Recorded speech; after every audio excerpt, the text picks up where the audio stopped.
નમસ્કાર શ્રોતા મિત્રો, આપ સૌનું સ્વાગત છે મારી આ YouTube channel best seller audio books in ગુજરાતીના નવા વિડીયોમાં, જેનું નામ છે audio book the miracle morning ભાગ 2। શ્રોતા મિત્રો, નંબર 1 ઇન્ટરનેશનલ બેસ્ટ સેલર પુસ્તક ધ મિરેકલ મોર્નિંગનો જો તમે પૂરેપૂરો લાભ લેવા માંગતા હો તો મારું તમને નમ્ર નિવેદન છે કે વિડીયોને શરૂઆતથી અંત સુધી જરૂરથી સાંભળશો, કોઈ પણ ભાગ સ્કીપ નહીં કરશો અને હા, આની અગાઉના પ્રસ્તુત કરેલા ભાગો પણ જરૂરથી સાંભળશો એવી હું આશા રાખું છું। તો હવે જોઈએ ધ મિરેકલ મોર્નિંગ ભાગ 2।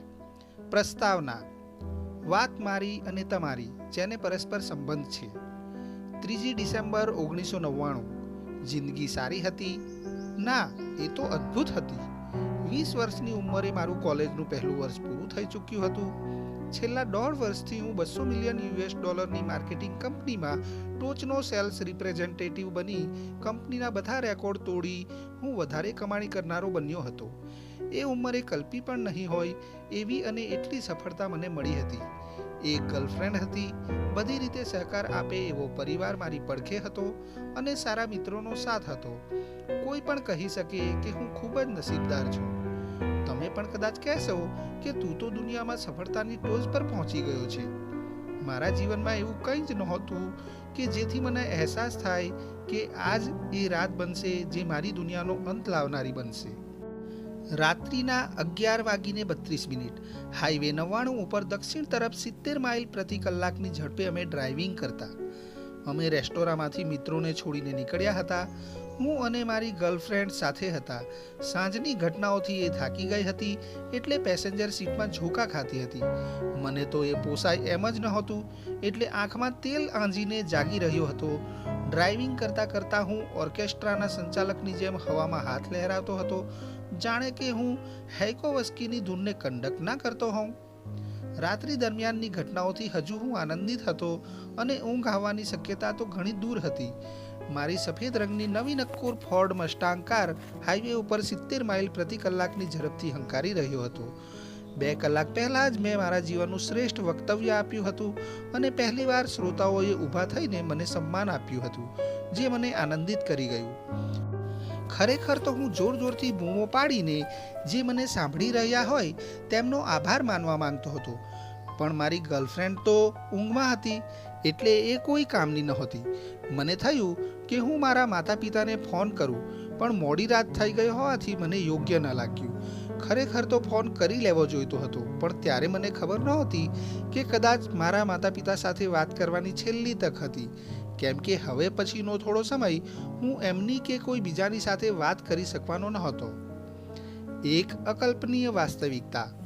ના, મને કંઈ યાદ નથી કે ક્યારે મારી આંખો મહાકાય સેવરોલેટ ટ્રકની તેજ હેડલાઇટ્સથી અંજાઈ ગઈ જે મારી તરફ ધસી રહી હતી। તેમને તો દેખાતું જ હશે, છતાં 80 માઇલની ઝડપે દોડી રહેલી સેવરોલેટ ટ્રક મારી મસ્ટાંગ કાર સાથે ધડાકાભેર અથડાઈ। ગણતરીની ક્ષણોમાં તો હું ઓર્કેસ્ટ્રા કંડક્ટ કરતાં કરતાં ક્યાં જઈને પડ્યો એ પણ મને ખબર ન પડી। અમારા બંનેના વાહનોની મેટલ ફ્રેમો એકબીજામાં ભરાઈ ગઈ હતી। ચિચિયારી સાથે બંને વળી ગઈ અને તૂટી ગઈ। મસ્ટાંગની એરબેગ્સને કારણે અમે બંને બેભાન અવસ્થામાં બહાર ફંગોળાઈ ગયા હતા। મારું મગજ તો 70 માઇલની ઝડપે જ દોડી રહ્યું હતું, જે મારી ખોપડી ફાડીને બહાર આવી ગયું હતું। મગજના ઘણા કોષોનો નાશ થઈ ચૂક્યો હતો, જેમાં મહત્વના ગણાતા કાનની બૂટ નજીકના કોષો પણ હતા। ધડાકાની અસર તરીકે મારી મસ્ટાંગ કારનો પાછલો ભાગ ડ્રાઈવર સાઈડના દરવાજા સુધી આવી ગયો અને મારી કારની પાછળ આવી રહેલી સેટર્ન સિડાન 70 માઇલની ઝડપે આવીને મારી કારના દરવાજા સાથે અથડાઈ, જેને 16 વર્ષનો ચાલક ચલાવી રહ્યો હતો। એનો દરવાજો મારી ડાબી બાજુમાં અથડાયો। એની મેટલ રિંગે મારી ખોપરી ફાડી નાખી અને ડાબા કાન સુધીનો ભાગ અલગ કરી દીધો। મારી ડાબી આંખની આસપાસના હાડકાનો ચૂરો થઈ ગયો અને આંખનો ડોળો બહાર આવી ગયો હતો। મારો ડાબો હાથ ભાંગી ગયો હતો અને કોણી સુધીના સ્નાયુઓ તણાઈ ગયા હતા। તૂટેલા ખભાનું હાડકું ખસીને મારા બાવડાની ચામડીમાં ઘૂસી ગયું હતું। મારો કમરનો ભાગ મારી કાર અને પાછળથી આવેલી કારના આગલા ભાગ વચ્ચે ફસાઈ ગયો હતો અને બંનેને અલગ કરી શક્યો નહોતો, એટલે મારી સાથળના હાડકાના 2 ભાગ થઈ ગયા હતા અને જાંઘની ચામડી ફાડીને મારા પાટલુનની બહાર આવી ગયા હતા। બધે લોહી લોહી થઈ ગયું હતું। મારા શરીરનો ચૂરો થઈ ગયો હતો અને મગજને કાયમી નુકસાન પહોંચી ચૂક્યું હતું. મારું શરીર હવે પીડા સહન કરી શકે એમ નહોતું. મારું બ્લડ પ્રેશર નીચું ઉતરી ગયું હતું અને હું કોમામાં સરી પડ્યો હતો. તમે ફક્ત 2 વાર જીવો છો. પછી જે કંઈ થયું એ માની ન શકાય એવું, એટલે કે ચમત્કાર કહી શકાય એવું હતું. ઇમરજન્સી બચાવ ટીમ આવી પહોંચી. ફાયર ફાઇટરોએ મારા લોહી લુહાણ શરીરને કાટમાળમાંથી કાપીને બહાર કાઢ્યું. તે સમયે હું લગભગ મરી ચૂક્યો હતો. મારા ધબકારા અટકી ગયા હતા, મારા શ્વાસ અટકી ગયા હતા. તબીબી રીતે હું મૃત હતો. પેરામેડિક ટીમે મને તત્કાળ બચાવ માટેના હેલિકોપ્ટરમાં મૂક્યો અને મારો જીવ બચાવવાના પ્રયાસો શરૂ કર્યા અને 6 મિનિટમાં તેમને સફળતા પણ મળી. મારું હૃદય ધબકવા માંડ્યું. મેં શ્વાસમાં ચોખ્ખો પ્રાણવાયુ લીધો અને ખાતરી થઈ કે હું જીવું છું. ત્યાર પછીના 6 દિવસ હું બેહોશ જ રહ્યો હતો. જ્યારે ભાનમાં આવ્યો ત્યારે જાણવા મળ્યું કે હવે કદાચ હું ફરીથી ચાલી નહીં શકું. હોસ્પિટલમાં 7 અઠવાડિયા સુધી પડકારજનક ચાલેલી સારવાર બાદ ચાલવાનું ફરીથી શીખ્યો હતો. ત્યારબાદ મને 11 ફ્રેક્ચર અને મગજના કાયમી નુકસાન સાથે માતા પિતાને સોંપી દેવામાં આવ્યો. હોસ્પિટલમાં હતો ત્યારે મારી ગર્લફ્રેન્ડ સાથે બ્રેકઅપ થઈ ચૂક્યો હતો. જીવનમાં બધા દિવસો સરખા નથી હોતા એ હું જાણી ચૂક્યો હતો. એ રીતે જ જે કંઈ થાય છે એ સારા માટે જ થાય છે એ પણ સમજાયું હતું. નવી વાસ્તવિકતાઓને અપનાવી લેવાનું એટલું સરળ તો નહોતું. વળી એ સમયે તો મને વારંવાર એક જ સવાલ થતો રહેતો હતો કે આ બધું મારી સાથે જ કેમ? જો કે એવા સવાલોમાં અટવાયેલા રહેવાને બદલે જીવનને ફરીથી પાટા પર લાવવાની જવાબદારી તો મારી જ હતી. જીવનમાં શું હોવું જોઈએ એ જોવાને બદલે હવે શું છે એ જોતો થયો. મેં મારા જીવનને અલગ અને કોઈ પણ મુશ્કેલી વિનાનું બની રહે એવી ઈચ્છા કરવાનું પણ બંધ કરી દીધું. બલકે હું મારી પાસે જે કંઈ છે એમાંથી જ શ્રેષ્ઠ બનાવવાનો પૂરો પ્રયાસ કરવાનું જ મેં નક્કી કર્યું, કેમ કે ભૂતકાળને તો હું બદલી શકું નહીં. મેં આગળ વધવા ઉપર જ ધ્યાન કેન્દ્રિત કર્યું અને મારા જીવનને પરિપૂર્ણ બનાવવા મારી શક્તિઓનો પૂરો ઉપયોગ કરી મારા સપનાઓ સાકાર કરવાના પ્રયાસો શરૂ કર્યા અને અન્યો માટે પણ ઉદાહરણરૂપ બની સહાયરૂપ પણ બની શકાય. પરિણામે જ્યારે મેં વાસ્તવિકતાને સ્વીકારી લેવાનું નક્કી કરી લીધું અને જે કંઈ પણ મારી પાસે હતું એ બદલ કૃતજ્ઞતા દર્શાવવાનું શરૂ કર્યું અને આ વિનાશકારી કાર અકસ્માતને કારણે સર્જાયેલી સ્થિતિને અપનાવી લીધી, એટલે એવી માન્યતા મારા મનમાં દ્રઢ થઈ ગઈ કે જે કંઈ પણ થાય છે એની પાછળ કોઈને કોઈ ચોક્કસ કારણ હોય છે. જો કે આપણી પણ જવાબદારી બની જાય છે કે આપણે પસંદ કરેલું એ કારણ આપણા માટે કોઈ પણ પ્રકારને ઝીલી લેવાની, કોઈ પણ પરિસ્થિતિને પહોંચી વળવા અને જીવનમાં બનનારી ઘટનાઓને સ્વીકારવાની શક્તિ આપનારું બની રહે. મેં મારા એ અકસ્માતને મારા વિજયી પુનરાગમનનું કારણ બનાવી દીધું. વર્ષ 2000 શરૂ થયું ત્યારે હજુ પણ હું હોસ્પિટલના બિછાનામાં જ હતો. સંપૂર્ણ રીતે ભાંગી પડ્યો હતો, પરંતુ હાર્યો ન હતો. મારી પાસે કાર નહોતી અને યાદદાસ્ત પણ ઓછી થઈ ગઈ હતી. મેં ધાર્યું હોત તો હજુ બીમારીના બહાને ઘરમાં બેસી રહ્યો હોત, પરંતુ મને મંજૂર નહોતું. એટલે મેં મારી સેલ્સની કામગીરી ફરીથી શરૂ કરવા મારી કુટકો કંપની પાછો ફર્યો, જ્યાં હું સેલ્સમાં છેલ્લા વર્ષના દેખાવને આધારે ટોચના 6થા સ્થાને હતો. કુલ 60,000થી વધુ સેલ્સ રિપ્રેઝેન્ટેટિવ્સ પૈકી. અને ત્યારે તો હું સાવ નંખાઈ ગયેલો અને શારીરિક, આર્થિક, લાગણીશીલતા અને માનસિક રીતે ફરીથી સ્વસ્થ થવાના માર્ગે હતો. વર્ષ 2001 મારા જીવનના અનુભવોએ મને નવા પાઠ શીખવી દીધા હતા. હવે સમય આવી ગયો હતો કે મારે મારી પ્રતિકૂળતાઓને બીજાઓ માટે પ્રેરણારૂપ બનવા તરફ વાળવાની હતી. મેં મારી કથા શાળા અને કોલેજોના વિદ્યાર્થીઓને કહેવાનું શરૂ કરી દીધું. શાળા કોલેજના શિક્ષકો અને વિદ્યાર્થીઓ તરફથી જે પોઝિટિવ રિસ્પોન્સ મળ્યો એના કારણે યુવા વર્ગ ઉપર પ્રભાવ પાડવાનું મારું મિશન શરૂ થઈ ચૂક્યું. વર્ષ 2002 મારા ખાસ મિત્ર જ્હોન બર્ગોફે મને મારા અકસ્માતની ઘટના વિશે પુસ્તક લખવા પ્રોત્સાહિત કર્યો, એટલે મેં લખવાનું શરૂ કર્યું. જેટલું જલ્દી મેં લખવાનું શરૂ કર્યું એટલું જ જલ્દી મેં બંધ પણ કરી દીધું, કારણ કે હું લેખક નહોતો. શાળા જીવનમાં જ્યારે નિબંધ લખવાનો આવતો ત્યારે પણ એ મોટી ચેલેન્જ લાગતી હતી, તો પુસ્તક કઈ રીતે લખવું? જો કે મેં વારંવાર પ્રયાસો કર્યા, પણ દર વખતે હું કોમ્પ્યુટર સામે બેસીને સ્ક્રીન સામે જોતો રહેતો અને હતાશ થઈ જતો. મને લાગતું નહોતું કે હું પુસ્તક લખી શકીશ. જો કે કંપનીમાં 10મા સ્થાન સુધી પહોંચવામાં સતત 2 વખત સફળ રહ્યો. વર્ષ 2004 મેં મેનેજમેન્ટ ઉપર હાથ અજમાવવા માટે સેક્રેમેન્ટો ખાતેની અમારી કુટકો કંપનીની ઓફિસના સેલ્સ મેનેજરની જગ્યા સંભાળી લીધી અમારી ટીમે કંપનીમાં એ વર્ષે રેકોર્ડ બ્રેક બિઝનેસ આપીને પહેલું સ્થાન પ્રાપ્ત કરી લીધું. હું પણ વ્યક્તિગત રીતે સેલ્સમાં ધારેલું પરિણામ મેળવી કંપનીના હોલ ઓફ ફેમમાં સ્થાન મેળવી શક્યો.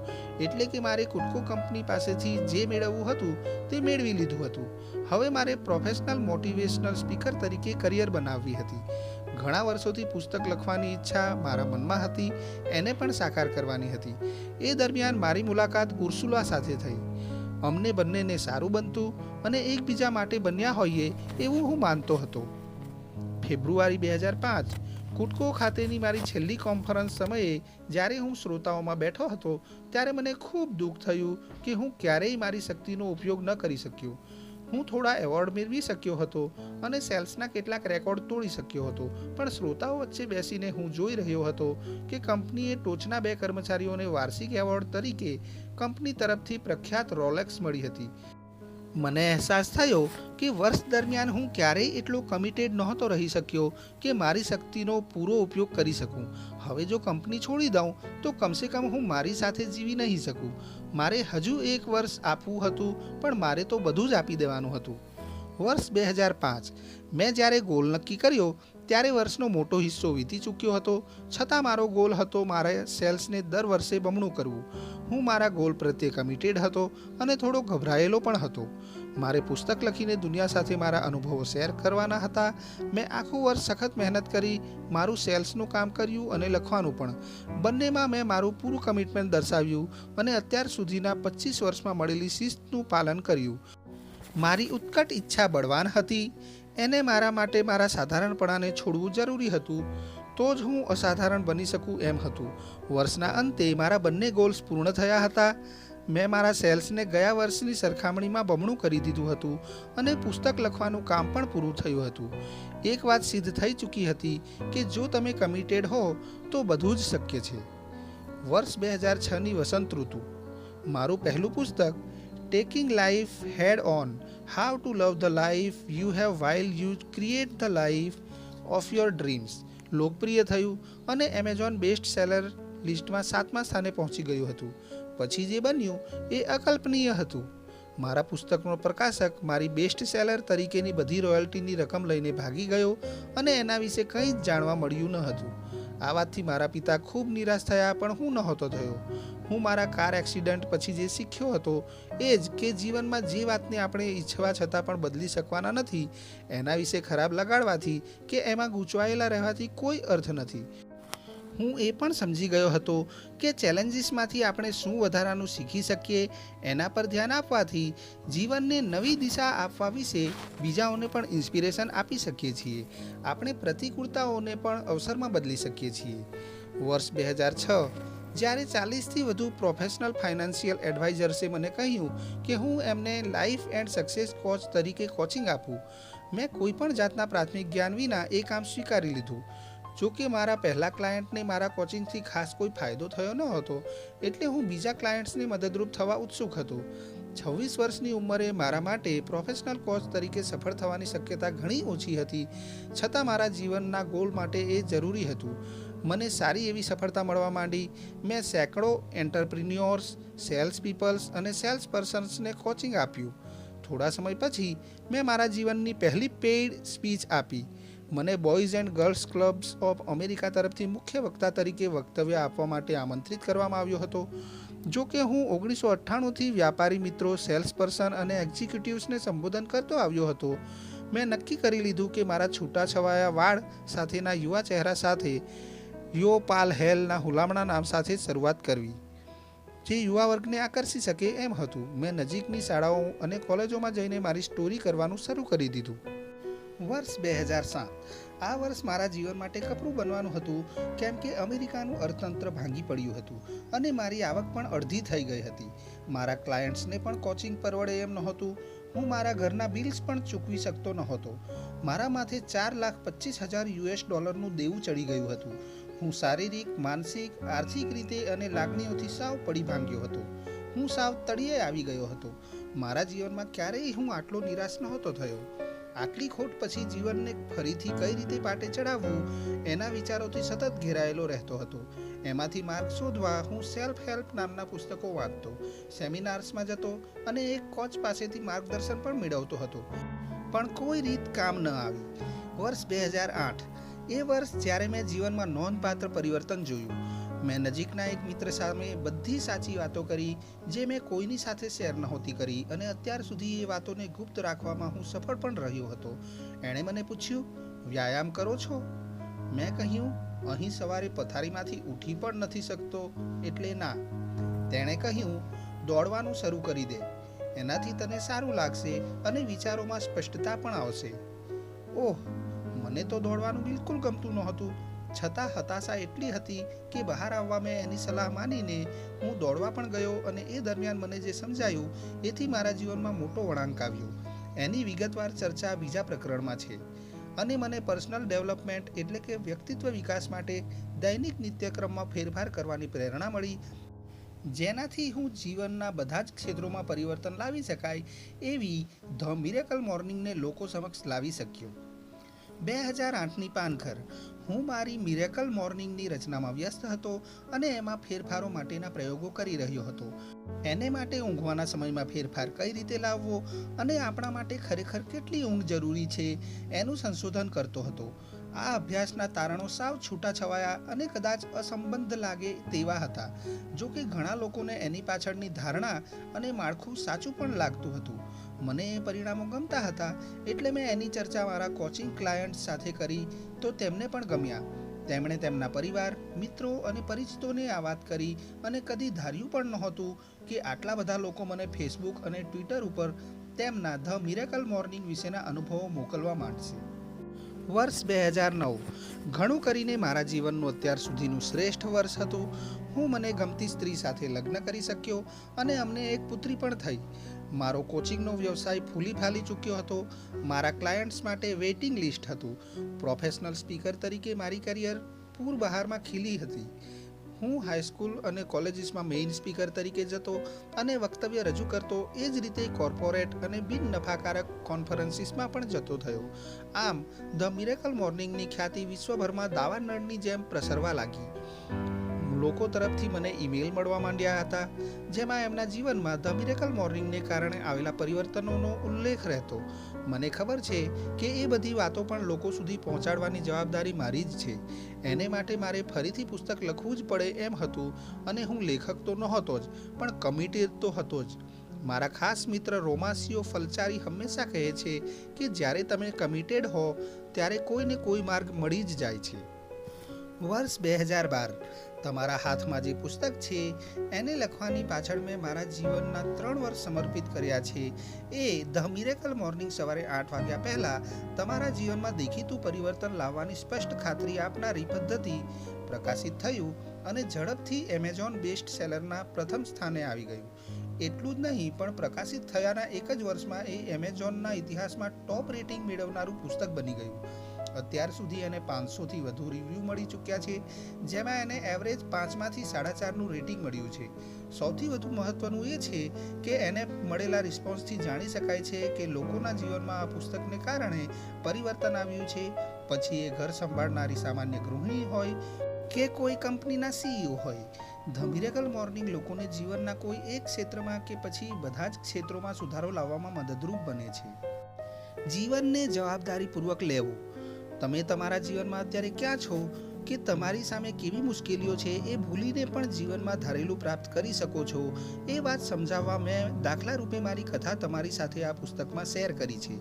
જો હું મૃત હાલતમાં મળી આવ્યો પછી હું ક્યારેય ચાલી નહીં શકું એમ કહેવાયું હોય ત્યારે ભાંગી પડીને હતાશ થઈ ગયા પછી સવારે વહેલા ઉઠવાનું કે કંઈક કરવાની ઈચ્છા જ ન થતી હોય એવા સંજોગોમાંથી ઊભા થઈને હું જે કરી શક્યો એનાથી મારી ઈચ્છા અને પાત્રતા મુજબનું જીવન સર્જી શક્યો છું. જીવનમાં તમારા ગોલ સુધી પહોંચવામાં ઘણી પ્રતિકૂળતાઓ આવતી હોય છે પણ એ બધાથી ઉપર જવાનું કમિટમેન્ટ હોય તો કશું જ અશક્ય નથી. હું માનું છું કે બીજું કોઈ મુશ્કેલીઓ કે પ્રતિકૂળતામાંથી જે રીતે બહાર આવે એ તમારા માટે પણ સરળ છે એવું સ્વીકારી લેવું ઘણું મુશ્કેલ છે. એમની સ્થિતિ અને સંજોગો ગમે તેવા હોય એ બહાર આવી શક્યા તો આપણે પણ કેમ ના આવી શકીએ એવો સવાલ થવો જ જોઈએ. એની સાચી શરૂઆત બધી જ જવાબદારી સ્વીકારી લેવાથી થાય છે. આપણા જીવનમાં જે કંઈ પણ ખોટું થાય એને માટે બીજા કોઈને કે સંજોગોને જવાબદાર ગણીને દોષ દેવાનું છોડીને તમે જ એ જવાબદારી સ્વીકારી લો તો જ તમારી શક્તિમાં આપોઆપ વધારો થઈ જાય છે અને તમે તમારા જીવનમાં કંઈ પણ અથવા બધું જ બદલી શકશો. જવાબદારી અને આક્ષેપ વચ્ચેનો તફાવત સમજવા જેવો છે. જ્યારે તમે આક્ષેપ કરો છો ત્યારે કોઈ પણ વાતમાં દોષ કોનો છે એ નક્કી કરવાનો પ્રયાસ હોય છે, જ્યારે જવાબદારી એ છે કે કોણ વાતને સુધારી લેવા કમિટેડ છે. મારા એક્સિડન્ટ વિશે જ વાત કરીએ તો ખરેખર તો પીધેલો ટ્રક ડ્રાઈવર જ દોષી હતો, પણ મારા જીવનને સુધારવા માટે તો હું જ જવાબદાર હતો. મારે જ પરિસ્થિતિઓને અનુકૂળ બનાવીને આગળ વધવાનું હતું. એટલે જ ભૂલ કોની એ મહત્વનું નથી, પણ એને સુધારવાનું કમિટમેન્ટ તો મારે અને તમારે જ દર્શાવવાનું છે. એ જ આપણા માટે મહત્વનું છે. આપણે ભૂતકાળને જ્યાં છે ત્યાં જ છોડીને આપણને જોઈતી જિંદગીનું સર્જન કરવાનું છે. તો ચાલો આજથી જ શરૂ કરીએ. હવે તમારો વારો, આ તમારી વાત છે. સૌથી પહેલા તો એ જાણી લો કે તમે તમારા જીવનમાં અત્યારે ક્યાં છો એ કામ ચલાવ છે અને તમારે ક્યાં હોવું એ બંને અલગ છે. અત્યારે તમે એ શીખવા આવ્યા છો જે તમારી માટે જરૂરી છે, જેનાથી તમે એવી વ્યક્તિ બની શકો જે તમને ગમતું જીવન સર્જી શકે. ખાસ કરીને એવા સમયે જ્યારે મુશ્કેલીઓ ઘણી હોય કે સ્થિતિ પડકારજનક હોય ત્યારે જ ખરી તક ઊભી થાય છે. ચેલેન્જીસમાંથી સંભાવનાઓને શોધીને આગળ વધશો તો જ તમારો વિકાસ થશે અને તમે પહેલાં કરતાં બહેતર બની શકશો. તમે હવે તમારી જીવન કથા લખવા જઈ રહ્યા છો અને કોઈ પણ કથા હીરો કે હિરોઈન વિનાની તો હોય જ ન શકે, જે વિપરીત સંજોગોનો સામનો કરીને આગળ આવ્યા હોય. વળી ચેલેન્જીસ જેટલી મોટી હશે એટલી જ તમારી જીવન કથા સારી હશે. તમારી કથા અહીંથી ક્યાંય પણ જઈ શકે છે, કોઈ રોકટોક નથી. તમે કહેવાનું શરૂ કરો તો હવે પછીનું પાનું પણ તમારું. બસ સારી વાત એ છે કે તમે તમારા જીવનને સર્જી શકવાની કે એમાં પરિવર્તન લાવવાની શક્તિ ધરાવો છો. હમણાં જ શરૂઆત કરી શકો છો. હું એમ નથી કહેતો કે તમારે કંઈ કરવાની જરૂર નથી, પણ તમે ઝડપથી અને સરળતાથી તમારા જીવનમાં ગમતા સુધારા કરી શકો છો. એને માટે તમે યોગ્ય વ્યક્તિ પણ બની શકો છો. આ પુસ્તક જ એના વિશેનું છે, જે તમે જે બનવા માંગતા હો એ બનવામાં મદદરૂપ બનશે, જેથી તમે તમારી ઈચ્છા મુજબનું જીવન સર્જી શકશો. હાથમાં પેન લઈ લો. તમે આગળ વાંચો એ પહેલાં પેન કે પેન્સિલ હાથમાં લઈ લો, જેથી તમે આ પુસ્તકમાં પણ લખી શકો. જેમ જેમ તમે વાંચતા જાઓ તેમ તેમ જે બાબત તમને ગમે અને ફરીથી વાંચવાની ઈચ્છા હોય તો એને રેખાંકિત કરતા જાઓ અથવા એની ફરતે કુંડાળું કરો કે એ પેજનો ખૂણો વાળી રાખો અને હાંસિયામાં નોંધ કરી રાખો, જેથી તમે ફરીથી એને સરળતાથી વાંચી શકો અને મહત્વના મુદ્દાઓ જોઈ શકો. અંગત રીતે જોવા જઈએ તો મારે માટે આમ કરવું ઘણું જ મુશ્કેલ હતું, કેમ કે હું વધારે પડતો ચીકણો હતો. મને સ્વચ્છતા અને બધું જ વ્યવસ્થિત રાખવાની ટેવ હતી, એટલે પુસ્તકમાં લખવું કે એના પાનાના ખૂણા વાળી રાખવા મને ગમતું નહોતું. પણ પછી મને એવું લાગ્યું કે આવા ગમા અણગમામાંથી મારે બહાર આવીને વિચારવું જોઈએ. એટલે કે આવા પુસ્તકનો એ તો અર્થ નથી કે એવું ને એવું જ રહે. એ જેટલું વંચાશે એમાંથી લોકો જેટલું મેળવશે એટલું એનું પણ મહત્વ વધશે. હવે મારી પાસેના બધા જ પુસ્તકોમાં આવા નિશાનો મળશે જે મને એ પુસ્તકમાંથી એટલો જ ભાગ ફરીથી વાંચવો હોય ત્યારે વાંચવામાં મદદરૂપ થાય. આમ કરવાથી આખું પુસ્તક ફરીથી વાંચવાની જરૂર નથી પડતી. તો તમારા હાથમાં પેન લઈને વાંચવાની શરૂઆત કરો. તમારા જીવનનું નવું ચેપ્ટર શરૂ થવાની તૈયારી જ છે. શ્રોતા મિત્રો, અહીં ઓડિયો બુક ધ મિરેકલ મોર્નિંગનો ભાગ 2 સમાપ્ત થાય છે. આ પુસ્તકમાં જે આખરમાં કહેવામાં આવેલું છે કે તમારા હાથમાં પેન લઈને જે પણ મહત્વનું લાગે એના પર નિશાન કરતા જાઓ, પાનાના ખૂણા વાળી રાખો. એ બધી પડોજણમાં તમારે પડવાની જરૂર નથી, કારણ કે ખાસ તમારી સુવિધા માટે જ મારી આ ઓડિયો બુક ચેનલ પર દરેક પુસ્તકના હું નાના ભાગ સ્વરૂપે જ ઓડિયો બુક રજૂ કરું છું, જેથી તમને કોઈ પણ મહત્વનો લાગતો ભાગ ફરીવાર સાંભળવો હોય તો એ તમારે ફક્ત ખાલી ભાગ નંબર યાદ રાખવો પડશે. હું આશા રાખું છું કે આ audio book the miracle morning તમને પસંદ પડી હશે, અને જો તેમ હોય તો મારી આ ઓડિયો બુકને લાઈક કરશો, શેર કરશો અને મારી ચેનલને સબસ્ક્રાઈબ કરશો. જો તમે આ ઓડિયો બુક માટે પોતાનો પ્રતિભાવ આપવા માંગતા હો તો નિસંકોચ કોમેન્ટમાં જરૂરથી લખી મોકલશો. મને એ ગમશે. આ સાથે જ આપને એ પણ જણાવવા માંગુ છું કે મારી આ ઓડિયો બુક ચેનલ પર અનેકવિધ પ્રકારની નાની નાની શોર્ટ સ્ટોરીઝ પણ ઓડિયો બુક સ્વરૂપે મેં રજૂ કરી છે. સાથે જ બીજા પણ વિશ્વ પ્રસિદ્ધ પુસ્તકો ઓડિયો બુક સ્વરૂપે પ્રસિદ્ધ કરી રહ્યો છું, તો એનો પણ લાભ આપ અવશ્યથી લેશો. હું ખાતરીપૂર્વક કહી શકું છું કે આ ઓડિયો બુક્સ તમારા જીવનમાં એક અનેરું પરિવર્તન લાવવા માટે સક્ષમ છે જ. તો આ સાથે જ હું મારી વાણીને વિરામ આપું છું. જય ભારત, જય હિન્દ, અસ્તુ.